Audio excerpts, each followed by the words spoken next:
Did you know that in different times in history, full-figured, plump women were seen as pinup girls, and men with man boobs were seen as a major sexual turn-on for women? Well, we're going to talk about that, as well as the history of attraction here on Big Pretty Man. Hi, welcome back to Big Pretty Man, the channel for the extra-large man who wants to live his life large and in charge. I'm your host, Timothy Big Pretty Crowe. I'm a wardrobe and lifestyle consultant for the extra-large man. You know, gentlemen, we humans tend to think that what we find attractive has been universal throughout time. For a man, it's always been seen as a fairly thin and muscular build, and for a woman, a more athletic build, and if it's a woman of Caucasian descent, then with a nice golden tan. However, nothing be further from the truth. In fact, what we consider attractive is not universal and has changed throughout time.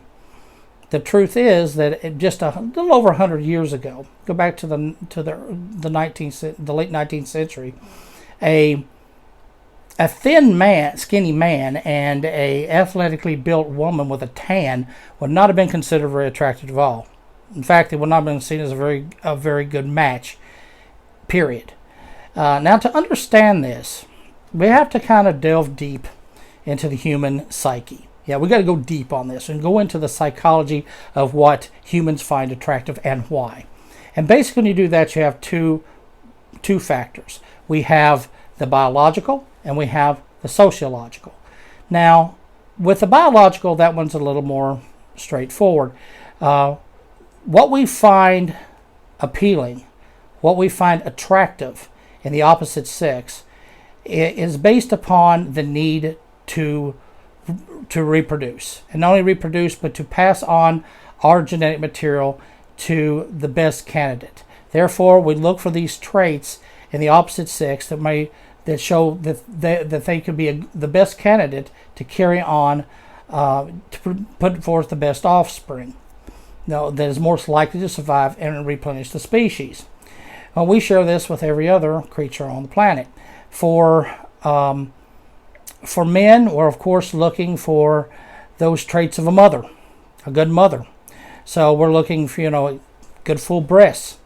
So we feed a child, and like in the Nutty Professor, a woman with them good childbearing hips. So so men are more looking for that hourglass figure. Smaller waist, when she's still in fairly good shape, good breasts, good thighs. Now for women, they're looking for more for strength. So they're looking for something strong. So looking for wide shoulders, strong arms, a nice lean waist. Well, as well as those good hunter thighs and legs. Now, that pretty much has stayed. That we share that with most creatures on the planet, as I said. However, humans also have the sociological, and many times that sociological even overrules the biological. And actually, in truth, they kind of work together. Humans are a social creature, so therefore we are also attracted to what we find to be signs of economic and social status. It's very important. And that affects what we consider to be attractive throughout time. Just to give you a few examples. If you go back, like I was saying, to the 19th century, most people were still. This is before the Industrial Revolution. Most people were still working outdoors, or having to do hard labor. So for a woman, that would mean that she'd be actually pretty muscular, and that if she's having to work out in the field, she's going to end up with a tan. So when men would see this, they would see this as a sign of, well, she doesn't come from money, she doesn't have anything backing her up, and that tan, well, she's a farm laborer. Now, see, especially if you were, a woman of Caucasian descent, if you had that creamy white skin, were a little plump, getting that extra food, and that meant that you didn't have to do physical work. You didn't have to be out in the sun. So therefore, you had money, and you had social status to bring to a marriage or bring to a mate. So that therefore, if you go back to the 19th century, you saw women that were fair. What was considered attractive was fairly plump. Some fairly big sized gals, but still, the biological still got in there. That hourglass shape still came through. Now the same kind of applied for men. A very thin man, a very thin man was probably not making very much money. That was the first thing a woman's going to think. And he's really muscular. That means he's having to do day labor. He's a manual worker. And so he doesn't really have a lot to bring to a marriage. However, if you saw a man who was a little more full-bodied, still in good shape, but full-bodied, then he most likely comes from money, or he's a man on the make. He's a man of some prestige. So that therefore he'd be very attractive. And we find these type of traits throughout history. In fact, if you go back to ancient Egypt, back then most people had to work very menial labor. Like 99% of the population had to work very menial labor, mostly working in the fields or working in the stone yards or helping put up those giant, beautiful monuments you find in ancient Egypt. So therefore, most men and women, but especially men, would have been very thin, and and another thing, their diet basically consisted of bread, beer, and onions. So most of the men back then, and you can see it in the hieroglyphs and in the bas reliefs, were very thin men who even their skin would have been a lot more darkened by the sun. So if you saw a man that had a little extra weight on him, that meant that he didn't have to work with his hands. He wasn't working, he didn't have to do hard labor. So most likely he's a noble, or he's a scribe, or he's a person from the court. And in fact, during that time period, we see scribes and royalty and nobility showing a little bit of bulk. Not only bulk, but one very prominent feature was full breasts, man boobs. Just like this depiction of Hananenu, the son of Khufu, who was also the architect of the pyramids. You can see he's got some massive mammary glands going on there. So back in ancient Egypt, if a woman on the make looking for a good husband saw a thin, muscular man, walking down, she's like, ugh, he must be heading for the fields. He must be, he probably got nothing but bread and onions. But if she saw a chubby man with some man boobs, ooh, look at his man boobs. He got something. He's got something going on. Yeah, I'm going to have to go talk to him. So man boobs was considered sexy. And once again, this is that social status and the economical status coming into what we physically see as attractive. In fact, you think about it, I'm about 330 and 5'8". I would have been Brad Pitt in ancient Egypt. Now, this, of course, carries on. We find this carrying on through history. As things changed, then what was once attractive was not attractive, and what used to be considered unattractive now is attractive. I'll give you another good case for that. Let's take the tan thing.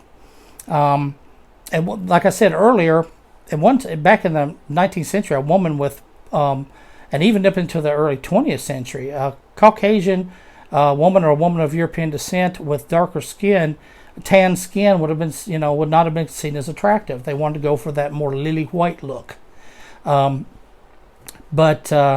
what changed that? Suddenly, all of a sudden, women wanted tans. Tan became the status and considered beautiful. What changed?